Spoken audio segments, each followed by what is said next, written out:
সবার বুকে হাত দিয়ে বলতে হবে যে অন্যান্য সময়ের চেয়ে এবার কিছু ছোটোখাটো অ্যাক্সিডেন্ট ছাড়া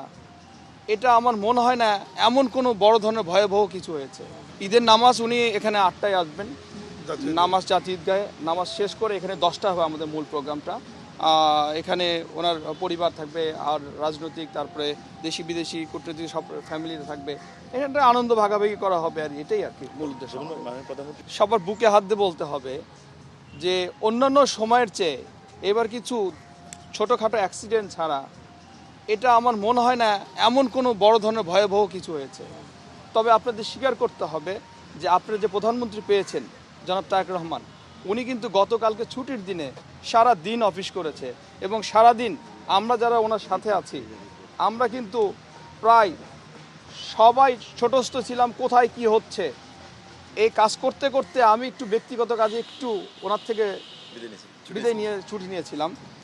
1 থেকে 1.5 ঘন্টার মধ্যে এসে আমি যে দেখলাম যে অনেক ছোট ছোট বিষয় থেকে শুরু করে অনেক বড় বড় বিষয় কিন্তু উনি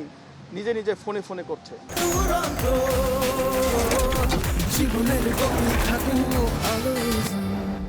যেমন বগুড়ার জেলা প্রশাসক মহোদয় ওনার সাথে আমার গতকাল কথা হয়েছে। উনি হঠাৎ করে একটা কথা বললেন যে একটা বাচ্চা অ্যাক্সিডেন্ট করে মুমূর্ষু অবস্থায় সে বাচ্চাটাকে দেখভাল করার জন্য যে